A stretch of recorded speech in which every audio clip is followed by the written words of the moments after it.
Yo, Lloyd Ruhl, aka MegaBlitzz. In today's video, we're going to be catching up on some PokeBeach news. Now, it's been about 2-ish weeks since we've looked at any of the new kind of news going on, the surging spark stuff and things of that nature. But I really want to start off with something of a little more emotional that happened in kind of the Pokemon community. And that is the passing, unfortunately, of Rachel Lillis, the voice of Misty and Jessie. Unfortunately did pass away at 46, basically following her battle with breast cancer. So just want to kind of acknowledge this. It is really important to like the Pokemon community, and just kind of a lot of people's childhoods, especially me. My first kind of crush as a young child was Misty, so it kind of hit me a little bit when I had heard about this, just because I grew up watching the TV shows and things like that. So it was a little more touching to kind of, to the motions for this. So I want to take a moment to acknowledge that. So unfortunately that did happen. She did not, she left a lot of mark on a lot of people's lives. So thank you, Rachel, for everything you did in anybody's childhood in the Pokemon community, just card games, the video games, the anime. Just thank you so much.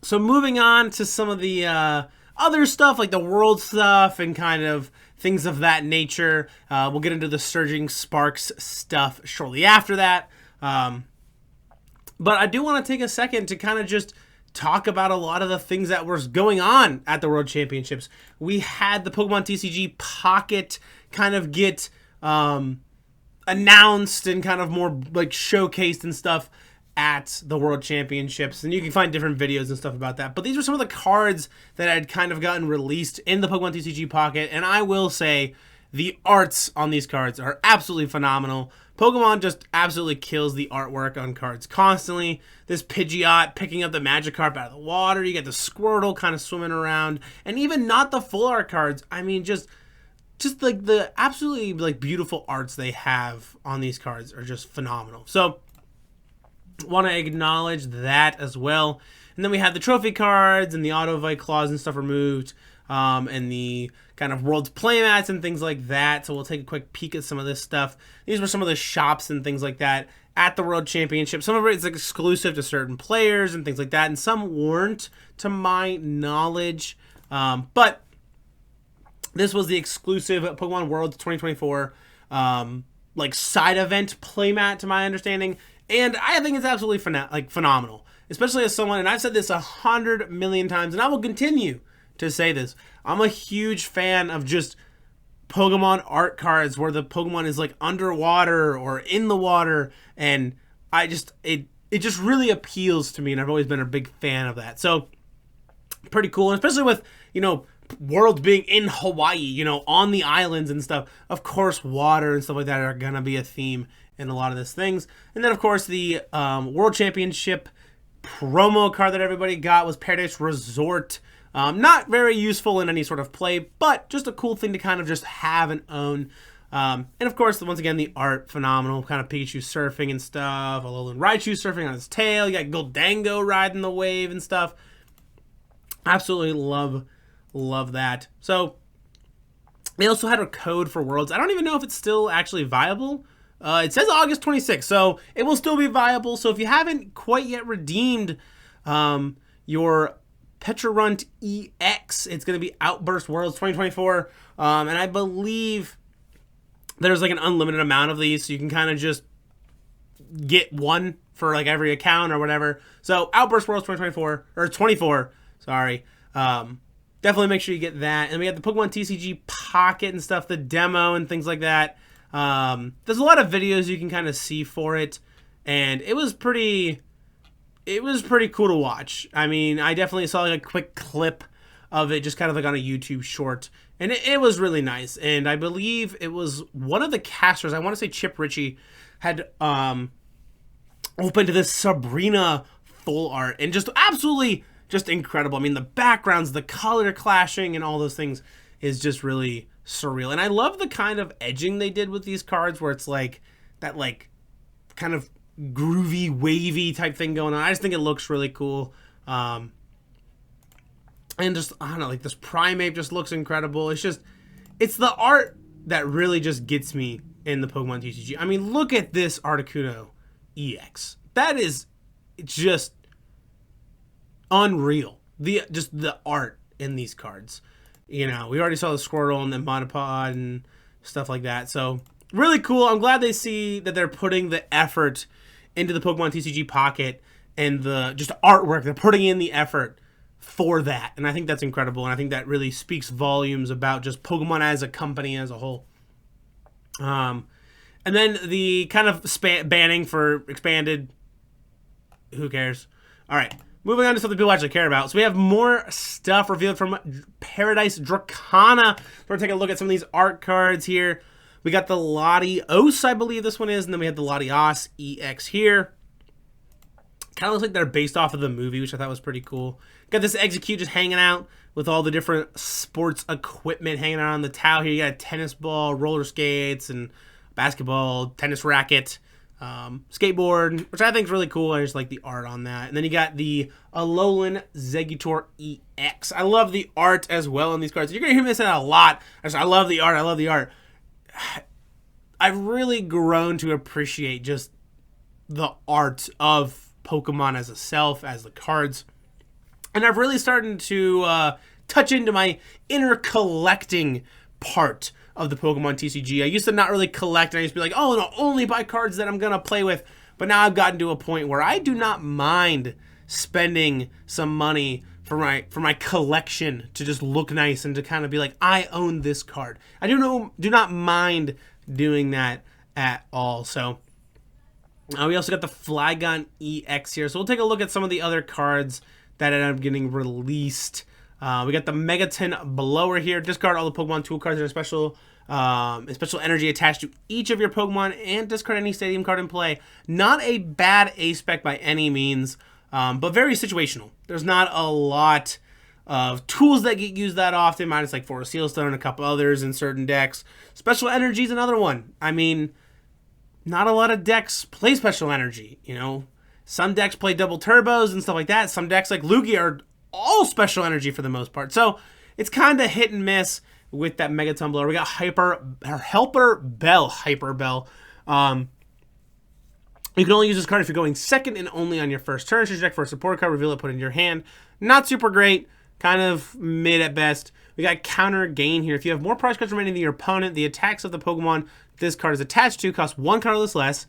And you may attach any number of Pokemon tools to your Pokemon. During your turn, you may attach only one to each Pokemon, and it stays attached. So, not too terrible of a card. I don't know how much is really going to get played. We got the Surfer here. Switch your active Pokemon to one of your bench Pokemon if you do draw until you have 5 cards in your hand. So, not too bad. I can see this maybe getting played here. We got a Smoochum, Happy Kiss for free. No energy required. Search your deck for 2 basic psychic energy cards. Trash them to your bench Pokemon any way you like. We got a Goldango here with Rich Strike 30+. If this Pokemon is evolved from Giving Gold this turn, does 90 more damage, then Surf return 100 damage. You may shuffle this Pokemon and all cards attached to it back into your deck. Gimme Gold got the basically only attack that really matters is the a little Aaron. Search your deck for 2 basic energy cards put into your hand.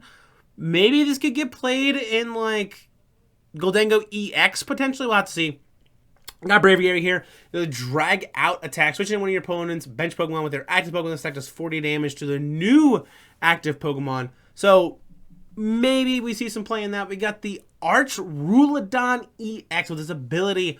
When you play this Pokemon from your hand to evolve one of your Pokemon, during your turn, you may attach 2 basic metal energy from your discard pile to your Pokemon in any way you like. And its attack, pretty solid actually, for 3 metal energy. Metal Defender, 220 damage. So knocking out, you know, certain Pokemon EX, a lot of the Pokemon Vs, just hitting things for pretty good amount of damage.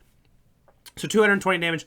During your opponent's next turn, this Pokemon has no weakness. So that's kind of cool. So fire basically just becomes irrelevant as long as I can get that Metal Defender attack off. But fire isn't really prominent right now anyway as is, so not too sure if that really is going to matter that much. So we got the Flygon EX here with its first attack for 1 fighting energy, Storm Bug. You may switch, for 130 damage, you may switch this Pokemon with one of your Pokemon on your bench. And then we got Peridot Sonic for a water, a fighting, and a metal. This attack does 100 damage for each of your opponent's Pokemon EX and Pokemon V. So, I mean, you can hit, up to 500, 600 damage with this Flygon EX. But you could also hit 0 damage or 100 damage. So, might depend a little bit on kind of what the meta looks like if, that Flygon EX sees some play. But pretty cool nonetheless. More Pokemon TCG Pocket stuff. A commercial kind of got revealed here. So we'll take a quick peek at the Pokemon TCG Pocket commercial that came out. And I believe this commercial was only for Japan. There isn't any audio. Well, there is, and you guys might be able to hear it. But either way, it's basically just kind of showcasing what the Pokemon TCG Pocket kind of looks like, different cards, things like that. And kind of just really how the app looks, how the battles look. The battles are meant to kind of be, toned down a little bit compared to what TCG Live battles look like. Pokemon TCG Pocket is supposed to be a little bit more kind of simple, a little more simplistic, easy to get into, more for like the casual player, not really anything competitive per se. So we'll take a quick gander here at this video and just kind of let it finish playing out.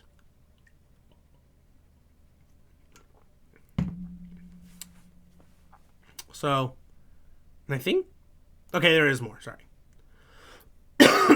There's just the Mewtwo EX.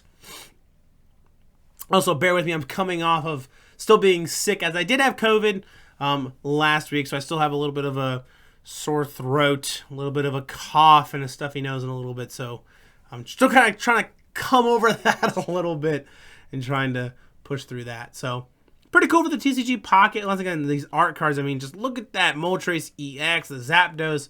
They look phenomenal. I mean, I cannot emphasize that enough. All right, carrying on to the rest of our Pokemon news. Pokemon TCG Pocket is expected to be released on October 30th, and I will probably download it. We'll have to see. And the world's location for 2025 also had gotten revealed, and we kind of know what 2026 is supposed to be. It kind of got leaked, but we'll have to see. So it's supposed to be in Anaheim, California from August 15th to the 17th, and Worlds 2026 will be held in San Francisco, California from August 28th to the 30th. Now, once again, I don't really know if the San Francisco, California one is kind of confirmed per se, or if that's more of just leaked news. I'm not too sure, but the Anaheim is definitely confirmed. That is happening. So, pretty cool. Team Rocket set also was teased at Worlds a little bit. So take a look at some of this. We had Lily's Clefairy EX with the Full Moon Rondo, and its Fairy Zone ability was incredible, which just says the weakness of each of your opponent's Dragon Pokemon in play is now Psychic. So basically, all of your opponent's Dragon type Pokemon are now weak to Psychic, which is pretty cool. So Full Moon Rondo, 2 energy, 20 plus. This is set to 20 more damage for each bench Pokemon. So that's pretty cool. And then we had Marnie's Grimmsnarl EX with Punk Up. When you play this Pokemon from your hand to evolve on your Pokemon during your turn, you may search for up to 5 basic Dark Energy to attach them to your Marnie's Pokemon any way you like. Then shuffle your deck. Shadow Bullet for double Dark. 180. This attack also does 30 damage to one of your opponent's bench Pokemon. So pretty solid there. Then we had En's Reshiram. Powerful Rage for a Fire and Electric 20 times. This is set to 20 damage for each damage counter on this Pokemon, and then Virtuous Flame for double fire, lightning, and just a normal energy, 170 damage. Not too bad. And then we had En's Zoroark EX as well with the trade ability, which says you may discard a card from your hand in order to use this ability. Once you're turn, draw 2 cards. And then Night Joker for double dark. Choose one of your benched En's Pokemon's attacks and use it as this attack. So definitely seems like there's going to be some sort of Zoroark deck, and I'm pretty pumped for it, I'm sure Tord also is with his Zoroark GX kind of run that he had and stuff, so pretty cool. And then this is a lot of like the Team Rocket stuff that kind of got teased a little bit, but we're not going to get too much into that because like I said, I'm not 100% sure if it's going to be confirmed or anything, but it did get teased a little bit, so that's pretty cool. And then we had world meta testing and results and stuff like that, part 2. but I'm not too... basically, Regidroga V-Star did really well. Iron Thorns won. We kind of all know what ended up happening with that. Morgan Ninja EX stuff. And then the Quaquaval line from Paradise Rakana was also revealed. But it doesn't seem too great. The Quaquaval has an ability up-tempo. Once during your turn, you may put a card from your hand on the bottom of your deck. If you do, draw until you have 5 cards in your hand, which isn't a bad ability at all. But the problem is that it's on a Stage 2 Pokemon, and that's what's kind of rough, is it's on a Stage 2, so you have to like either Rare Candy into it or evolve from Quaxley to Quaxwell and then into Quaquaval, which feels kind of bad, but we'll have to see. And then we got some products that were previewed by the Surging Sparks, which once again, just the art on these look incredible. The Latios and the Latios look awesome, and just the title wording I think looks really cool. So we got some of that kind of released here, which is pretty awesome. We had the Zapdos, which I believe is the promo follow-up Bolt 20 plus. This attack does 10 more damage for each damage counter on your opponent's active Pokemon. So maybe a nice kind of finish off kind of attacker. We'll have to see. And then we also got the Shiinotic? I'm not too sure. And the Morlo, which was also released. And the Illustration Rare was also kind of released, which looks incredible. But once again, the card isn't super ideal. Its ability, Relaxing Light. Once during your turn, this Pokemon is in your active spot. You use this ability. Your opponent's active Pokemon is now asleep. So, not terrible, but it's not great either. So we'll have to see what kind of happens with that. But the thing we've all been waiting for is kind of more of the Surging Sparks stuff, which I'm really excited. And Surging Sparks will feature over 250 cards, including 8 new A-Specs, 8 Stellar Terra Pokemon EX, and 9 Terra Pokemon EX, 23 Illustration Rare Pokemon, 11 Special Illustration Rare Pokemon and Supporter cards, and then 6 Hyper Rare Gold Etched cards. So definitely got some pretty cool things coming in the Pokemon TCG with the Paradise Rakana coming out, and then the Surging Sparks, which seems to be leaning towards some more of the Dragon stuff. Once again, just art, I'm in love with that. Which is pretty cool. I'm pretty hyped for it. I think Surging Sparks is going to be a really, really cool set. Some of the promos were also revealed, which look pretty decent. Pretty excited. I usually don't really pay too much attention to these because I really just like to look forward to them and see what they do kind of, you know, going forward into the pre-release. That's usually one of my favorite things. But some of the other stellar Pokemon, like I said, Shrew Edge and stuff, but I believe this is for this is all, we should get all these cards in our Surging Spark set. So that's Ruhl Edge that we took a look at one point, and the Sylveon EX. We got another A-Spec coming out, which I'm pretty pumped about here. So we had the Ruhl Edge EX, which like I said, we did look at this, the Amethyst Rage, 280, discard the energy, Abysmal Flame, 30 plus, this has 20 more damage for each energy card in your discard pile, which I can see get played. And then we have the Perfect Mixer. Search your deck for up to 5 cards and discard them. So it's like Battle Compressor, but 2 more cards. Which I could see maybe getting played in like United Wings or something. I'm not too sure. Maybe Perfect Mixer gets played in with this Ruhl Edge deck, and then you just kind of use Abysmal Flame as your attack, but you're going to be playing a lot of energy cards to be able to hit big KOs with the Ruhl Edge, which feels kind of bad. So we'll have to see kind of all what happens with that. And then we got some Stellar Crown stuff here. Can't really read these super well, but we got Crabominable, Lydian, and Driftblim, and then a Bouffalant as well. So pretty pumped for that. Its ability for the Lydian is Sparkling Star Pattern. When you play this Pokemon from your hand to evolve on your Pokemon during your turn, you may switch to one of your Pokemon's bench Pokemon that had 90 HP or less.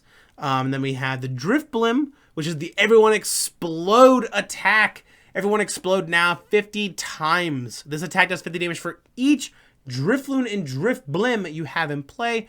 This attack also does 30 damage for each of your Drifloon and Driftblim in play. So, kind of gets pretty up there. So we have a Crabominable Prep Work. Attacks used by the Pokemon cost 1 colorless flex for each Kofu card in your discard pile. So you could get this Haymaker to 1 Water Energy for 250 damage, which could be pretty good. Got that Bouffalon with the curly wall. If you have another Bouffalon in play, your basic color of the Pokemon takes 60 less damage from attacks from your opponent's Pokemon. You can't apply more than one curly wall ability at a time. So basically the 100 HP just turns into 160, which is kind of mid, in my opinion. But nonetheless, still pretty cool that we got a lot of different things kind of coming out. The Pokemon seems to be in a really good spot. Worlds is done. The drama is kind of subsiding a little bit with Fernando kind of getting back in after Ian Robb's like disqualification and all that stuff, which once again, huge congratulations to Fernando. Don't let any of this drama take away from your accomplishment. You did well. You played fantastic. You played one of my favorite decks on top of that. So do not let any of this get to you at all. You did well, and you did exactly what you were told by the judges. You know, it's unfortunate that Ian Robb did kind of make his gesture and things like that, and he does have to get, you know, kind of disciplined into some sort of extent per se. But to kind of just quickly touch on it, Ian Robb made a gesture that should not have been made on live commentary after he had won his match in top 8 to go into top 4 after beating Fernando very handedly. And then they kind of reversed the ruling or the kind of just record and said that even though Ian Robb, and we all watched Ian Robb 2-0 Fernando, they had flipped it and said that Fernando had won, which I would have rather preferred to see, and a lot of other people, to my understanding as well, would have rather preferred to see Ian Robb get a game loss in the top 4 rather than what had happened, because basically what had happened was we all watched Fernando lose, and then they flipped it and said, well, this actually didn't happen, essentially, as far as numbers and statistics go. So it's kind of one of those like, man, we all kind of watched it, so it feels kind of not ideal, especially because in the World Championships, when you're playing with the best of the best, you should let the cards decide what is happening. Yes, you know, when certain things happen, you do have to take in, you know, certain considerations. There was a Pokemon player that cheated by putting a card from their discard pile back into their hand, and they got disqualified just completely outright. But when you see someone lose handily on stream and then you kind of just flip it, it feels kind of bad, especially at the World Championships when the cards are supposed to be deciding what is happening. And we watched Ian Robb convincingly beat Fernando. It's kind of one of those, I'd rather just see a top 4 game loss for Jesse and have Jesse be 1-0 going into that, as opposed to Fernando just getting put back in and then winning the World Championships. Kind of just, it's the way they handled it doesn't feel as well. But neither here nor there. Huge congratulations to Fernando. Whether even if they end up not putting Fernando back in, huge accomplishment. Top 8, top 4, top 16. I mean, for me personally, just going to the World Championships is a huge accomplishment. So congratulations to everybody who attended the World Championships and everybody who did well. The top 8, the top 4, Jesse Parker, Ian Robb, Fernando.